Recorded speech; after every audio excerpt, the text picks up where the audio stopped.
there, friends. Welcome back. I'm so glad you're here today because we're diving into something that hits home for a lot of us: how our faith shows up in our actions. It's easy to talk about trusting God, loving others, and walking in faith. But what happens when the talking stops and the living begins? Are our lives echoing what we say in church, in prayer, or to our loved ones? Today, we're asking the hard but necessary question: is my faith truly reflected in what I do, how I serve, how I give, and how I treat others? James 2:17 says, "Faith by itself, if not accompanied by action, is dead." That's not a guilt trip. It's an invitation to align what we believe with how we live, in a way that glorifies God and brings light to those around us. So let's talk about how to move beyond just saying we have faith and showing it in a way that transforms lives, including ours.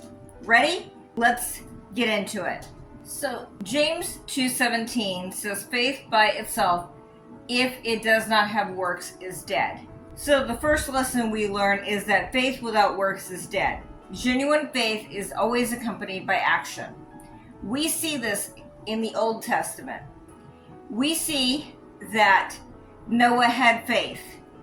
He believed God, what God said to him about there being rain, and that he was to build an ark. He didn't know what rain was, and yet he still obeyed God.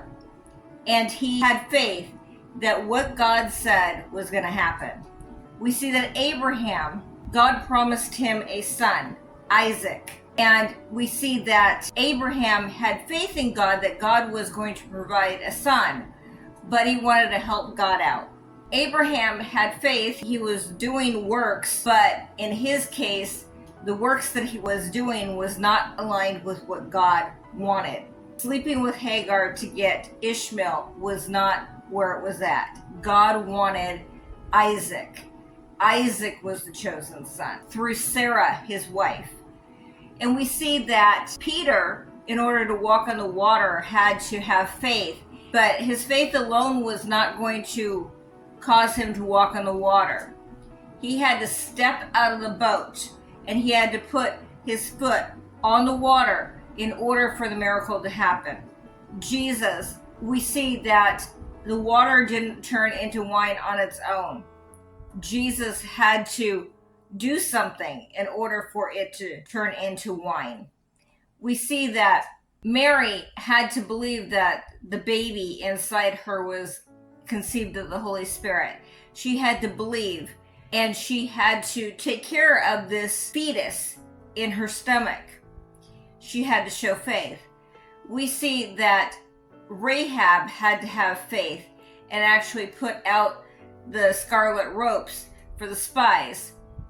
We see that Esther had to have faith, and her faith alone was not going to save her people. She had to go before the king, her husband, and she had to tell him what was going on. But we see that faith without works is dead. We have to have faith, yes, but if we don't do something, put action behind our faith, it is never going to produce a miracle. It is never going to produce fruit. But the problem with this is that when we are like Abraham, trying to make it happen on our own, when we are doing things that are not aligned with God's will to get the same result, then that is dead works. It's not going to produce us any fruit. And we have to understand that obedience demonstrates trust in God.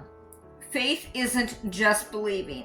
It's doing what God says, even when it's hard. I'm pretty sure that Noah thought that God was nuts, that this precipitation was going to rain down from the sky.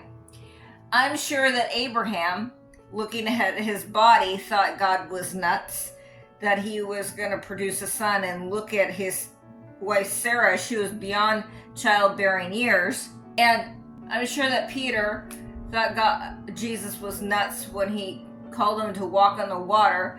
I'm sure that the disciples thought that Jesus was nuts when he multiplied this bread and these loaves and fed all these people. but we have to obey what God tells us to do, even when it doesn't look like it could possibly happen for us in the natural. We have to believe that God is going to do what he said he would do. By faith, Abraham obeyed when he was called to go, is what it says in Hebrews 11:8. God called Abraham to go to a different place, but didn't tell him where he was going. So Abraham had to believe God and obey. We have to obey God even when we don't know how things are going to work. In our minds, in our infinite wisdom as human beings, we always want to be able to see the big picture. We want to see how all the dots are connected. But the thing is that obedience is about faith, believing that God is going to do what he said he was going to do. And it is about obeying what God tells you to do. Having the faith and obeying God's commands equals a miracle. But you're not going to get the miracle unless you believe and you act.